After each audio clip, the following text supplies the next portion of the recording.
नमस्कार दोस्तों, स्वागत है अपने इस YouTube चैनल पर। दोस्तों, आज के इस वीडियो में एक बार फिर से हम कक्षा 12 के विद्यार्थियों के लिए इतिहास का मॉडल पेपर लेकर आए हैं, जो 2024 बोर्ड एग्जाम के लिए मोस्ट इम्पॉर्टेंट रहेगा। तो चलिए देखते हैं। देखो बच्चों, पूर्णांक आपका जो रहेगा 100 नंबर का रहेगा। उसके बाद समय जो रहेगा 3 घंटे 15 मिनट का। नोट में क्या रहेगा, प्रारंभ के 15 मिनट परीक्षार्थियों को प्रश्न पत्र निर्धारित है पढ़ने के लिए। सभी प्रश्न बच्चों अनिवार्य रहेगा। इसमें बहुविकल्पी, अतलगुत्ती, लघुत्ती, दीर्घउत्तरी प्रश्न देखने को मिलेंगे। तो सबसे पहले हम लोग जो है बहुविकल्पी प्रश्न देखेंगे। चलिए देखते हैं। सबसे पहले हम लोग बहुविकल्पी प्रश्नों को देखेंगे। पहला क्वेश्चन है कि थार रेगिस्तान। थार रेगिस्तान आप लोग जानते हो, भारत में एकमात्र रेगिस्तान है। थार रेगिस्तान जो कहाँ है, राजस्थान में स्थित है। थार रेगिस्तान से लगा हुआ पाकिस्तान का रेगिस्तानी क्षेत्र क्या कहलाता है? तो इसमें से सही जवाब बच्चों क्या हो जाएगा? सही जवाब हो जाएगा चोलिस्तान। सही जवाब हो जाएगा हो जाएगा चोलिस्तान कहलाता है। भारतीय संविधान सभा के अध्यक्ष कौन थे? भारतीय संविधान सभा के जो है अध्यक्ष कौन थे? तो डॉक्टर राजेंद्र प्रसाद भारतीय संविधान सभा के अध्यक्ष थे, और बाद में चलकर आगे चलकर हमारे देश के पहले जो है राष्ट्रपति भी बने दोस्तों। तो भारत के पहले राष्ट्रपति कौन थे? डॉक्टर राजेंद्र प्रसाद। और पंडित जवाहरलाल नेहरू क्या थे? भारत के पहले प्रधानमंत्री थे।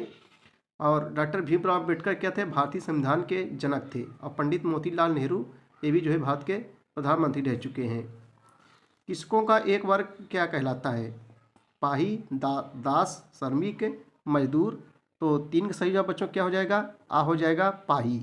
किसकों का एक वर्ग क्या कहलाता है? पाही कहलाता है। आगे देखेंगे हम लोग। वर्धा प्रस्ताव कब पारित हुआ था? कब पारित हुआ था? 4 ऑप्शन आपके सामने दिए गए, आपको बताना है। सही जवाब बा हो जाएगा 14 जुलाई 1942 ईस्वी को। वर्धा कहाँ है? वर्धा जो है महाराष्ट्र में स्थित है। वर्धा प्रस्ताव कब पारित हुआ था? 14 जुलाई 1942 ईस्वी को जो है पारित हुआ था। संथाल आंदोलन किससे संबंधित है? 4 ऑप्शन आपके सामने दिए गए हैं, आपको बताना है कि संथाल आंदोलन किससे संबंधित है। तो 5 का सही जवाब बच्चों क्या हो जाएगा? जनजातीय आंदोलन से संबंधित है। यहाँ सही जवाब हो जाएगा। अगला क्वेश्चन देखेंगे। 1857 ईस्वी के प्रथम विद्रोह घटना कहाँ घटित हुई थी? बैरकपुर, झांसी, लखनऊ, आगरा। तो सही जवाब दोस्तों क्या हो जाएगा? हो जाएगा छाका बैरकपुर। भारत में रैयतवाड़ी प्रथा कब प्रारंभ की गई थी? भारत में रैयतवाड़ी प्रथा कब प्रारंभ की गई थी? तो बच्चों कब प्रारंभ की गई थी? 1820 ईस्वी में। शंकराचार्य का जन्म कब हुआ था? अगला क्वेश्चन देखेंगे हम लोग। क्वेश्चन नंबर 8 है कि शंकराचार्य के जन्म कब हुआ था? तो 788 ईस्वी में शंकराचार्य का जन्म हुआ था। सूफी संप्रदाय का भारत में आगमन हुआ। क्वेश्चन नंबर 9 देखेंगे हम लोग जो है दोस्तों। सूफी संप्रदाय का भारत में आगमन कब हुआ था? ये जो है 1482 ईस्वी में। 1482 ईस्वी में सूफी संप्रदाय का भारत में आगमन हुआ था। विजयनगर साम्राज्य की स्थापना की थी किसने? तो हरिहर और बुक्का नामक 2 भाइयों ने विजयनगर साम्राज्य की स्थापना की थी 1336 ईस्वी में। विजयनगर का अर्थ क्या होता है? जीत का शहर होता है। विजयनगर का अर्थ क्या होता है? जीत का शहर होता है। चलिए दोस्तों, अब हम लोग अतिलघुत्तरीय प्रश्न देखेंगे। अतिलघुत्तरीय प्रश्नों देखेंगे जो है 2-2 नंबर का रहेगा। पहला क्वेश्चन है कि कालीबंगा का शाब्दिक अर्थ क्या होता है? तो कालीबंगा का अर्थ होता है का से कालीबंगा, का से काले रंग की चूड़ियाँ। काले रंग की जो है चूड़ियाँ। कालीबंगा का अर्थ होता है काले रंग की जो है चूड़ियाँ होता है। ठीक है। किस शासक ने मेगास्थनीज को दूत बनाकर भारत भेजा था? किस शासक ने मेगास्थनीज को दूत बनाकर भारत भेजा था? तो यूनान के शासक जिसका नाम था सेल्यूकस निकेटर। यूनान के शासक सेल्यूकस निकेटर ने मेगास्थनीज को दूत बनाकर जो है भारत भेजा था। चलिए अगला क्वेश्चन देखेंगे। भारत के संविधान की 4 विशेषताएं बताइए। क्वेश्चन नंबर जो है 13 है कि भारत के संविधान की 4 विशेषताएं बताइए। आइए इसको उत्तर चलिए देखते हैं। भारतीय संविधान की 4 विशेषताएं निम्नलिखित हैं। भारतीय संविधान की 4 विशेषताएं निम्नलिखित हैं। नंबर 1, विशाल एवं विस्तृत संविधान। नंबर 2 जो है संप्रभुता संपन्न समाजवादी पंथ निरपेक्ष एवं लोकतांत्रिक गणराज्य, ये दूसरी विशेषता है दोस्तों। तीसरी विशेषता है संसदीय शासन प्रणाली। यहाँ जो है संसदीय शासन प्रणाली को अपनाया गया है। नंबर 4 बच्चों स्वतंत्र न्यायपालिका। न्यायपालिका क्या है? स्वतंत्र है। 5वां है बच्चों मूल अधिकार। और 6वां है राज्य के नीति निर्देशक तत्व। भारतीय संविधान की 4 विशेषताएं, इसमें 4 लिख सकते हैं आप। इसमें हम अच्छा बताए। विशाल एवं विस्तृत संविधान, संप्रभुता संपन्न समाजवादी पंथ निरपेक्ष एवं लोकतांत्रिक गणराज्य, संसदीय शासन प्रणाली, स्वतंत्र न्यायपालिका, मूल अधिकार, राज्य के नीति तत्व। ये जो है भारतीय संविधान की जो है विशेषताएं हैं दोस्तों। क्वेश्चन नंबर 14 देखेंगे हम लोग, काकोरी कांड कब और कहाँ हुआ था। काकोरी कांड जो है कब और कहाँ हुआ था। आइए इसका उत्तर देखते हैं दोस्तों। मोस्ट इंपॉर्टेंस है, कई वर्षों में परीक्षाओं में पूछा जा रहा है। प्रश्न उत्तर नंबर 14 देखेंगे हम लोग, काकोरी कांड कब और कहाँ हुआ था। तो काकोरी कांड भारतीय स्वतंत्रता संग्राम के क्रांतिकारियों द्वारा जो है ब्रिटिश राज के विरुद्ध भयंकर युद्ध छोड़ने की इच्छा से ब्रिटिश खजाना लूट लेने की जो है एक ऐतिहासिक घटना थी, जो काकोरी नामक स्थान पर 9 अगस्त 1925 ईस्वी को घटित हुई थी। 9 अगस्त 1925 ईस्वी को जो है घटित हुई थी। क्वेश्चन नंबर 15 है, प्रथम गोलमेज सम्मेलन कब और कहाँ हुआ था।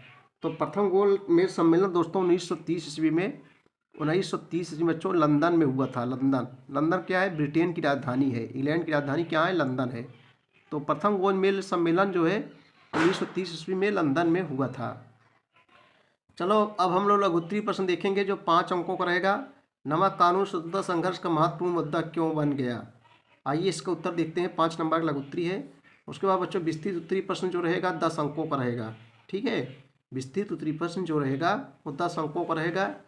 तो चलिए हम लोग लघुत्तरीय प्रश्न देखेंगे। नमक कानून स्वतंत्रता संघर्ष का महत्वपूर्ण मुद्दा क्यों बना। 16 नंबर का उत्तर हम लोग देखेंगे। नमक कानून स्वतंत्रता संघर्ष का महत्वपूर्ण मुद्दा क्यों बना। लघुत्तरीय प्रश्न वेरी इंपॉर्टेंस है 2024 बोर्ड एग्जाम के लिए। चलो बच्चों इसका उत्तर देखेंगे। नमक कानून के स्वतंत्रता संघर्ष का महत्वपूर्ण मुद्दा बनने के पीछे अनेक कारण थे जो निम्न प्रकार हैं।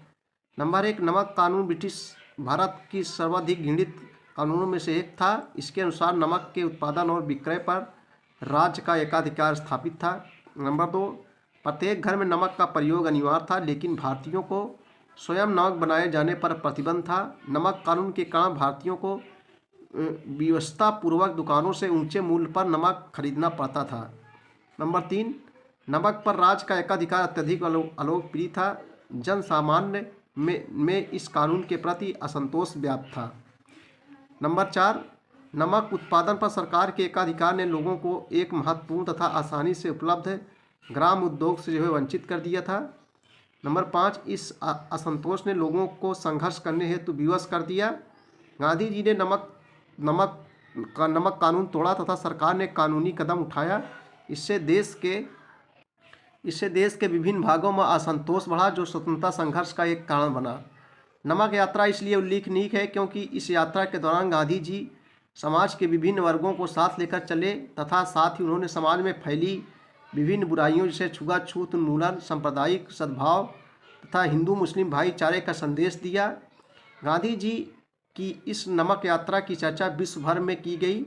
यूरोपीय प्रेस एवं अमेरिका प्रेस के द्वारा भी इस यात्रा का विस्तार पूर्वक उल्लेख किया गया था। महात्मा गांधी के द्वारा नमक कानून को तोड़कर संपूर्ण देश में बच्चों सविनय अवज्ञा आंदोलन को जो है प्रारंभ किया गया। प्रश्नोत्तर नंबर 17 देखें हम लोग। अंग्रेजों ने 1857 के विद्रोह को कुचलने के लिए क्या कदम उठाए। अंग्रेजों ने 1857 के विद्रोह को कुचलने के लिए दोस्तों क्या कदम उठाए। चलिए इसका उत्तर हम लोग देखते हैं। अंग्रेजों ने 1857 विद्रोह कुचलने की एकता स्थापित करने के क्या तरीके अपनाए। देखो दोस्तों ये क्वेश्चन है कि अंग्रेजों ने 1857 विद्रोह कुचलने के लिए क्या कदम उठाए। चलिए इसका उत्तर देखेंगे। अंग्रेजों द्वारा विद्रोह कुचलने के लिए उठाए गए कदम निम्नलिखित थे। नंबर 1, विद्रोहियों को हराने तथा विद्रोह को शांत करने के लिए मई जून 1857 में समूचे उत्तरी भारत में मार्शल लॉ लगा दिया गया। नंबर 2, आम जनता को भी विद्रोहियों पर मुकदमा चलाने तथा सजा देने की छूट दे दी गई। नंबर 3, कानून और मुकदमे की सामान्य प्रक्रिया रद्द कर दी गई तथा विद्रोहियों के लिए सजाए मौत घोषित की गई। नंबर 4, विद्रोह को दबाने के लिए ब्रिटेन से विशेष फौजी टुकड़ियां मंगाई गई। नंबर 5, दिल्ली का विद्रोह दबाने के लिए फौजी टुकड़ियों के 2 दल, एक कलकत्ता से तथा दूसरा जो है पंजाब से मंगवाया गया।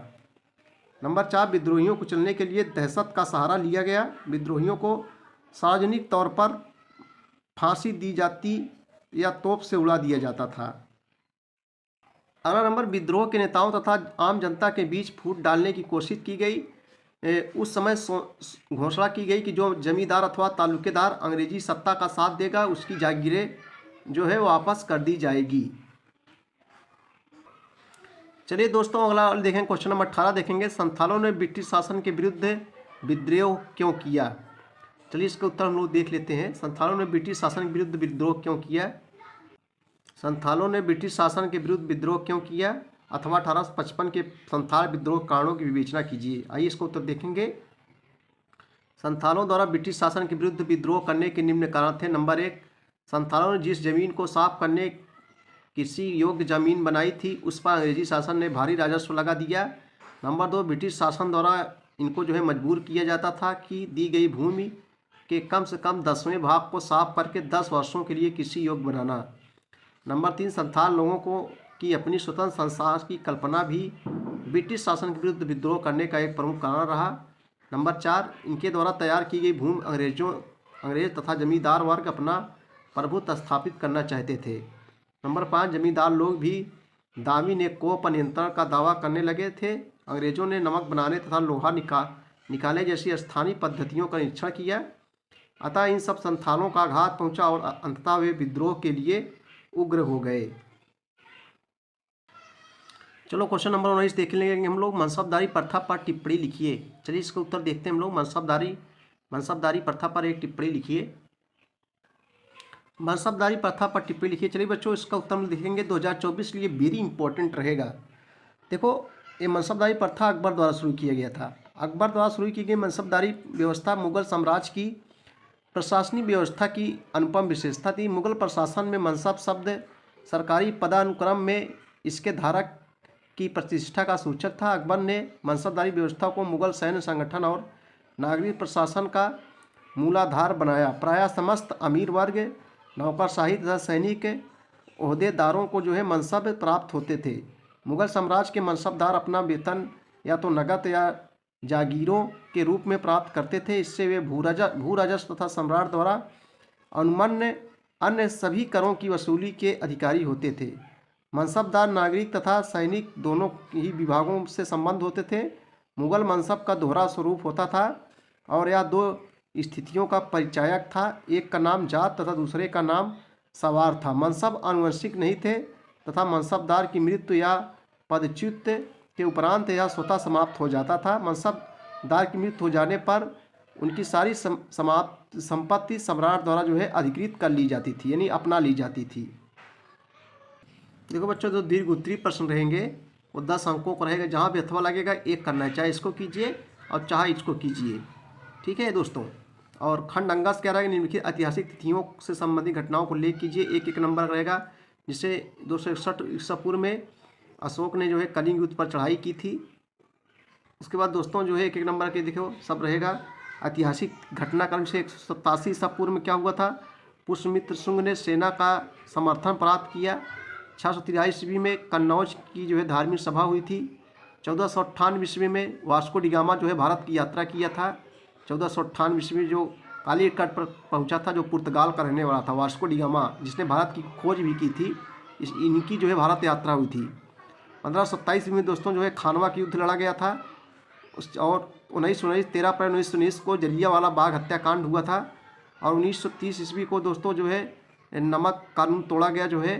और 1931 में गांधी और इरविन के बीच गांधी इरविन जो है समझौता हुआ था। 1942 में आप लोग जानते हैं भारत छोड़ो आंदोलन। उसके बाद में 1946 को कम्युनिस्ट मिशन का भारत आगमन हुआ था।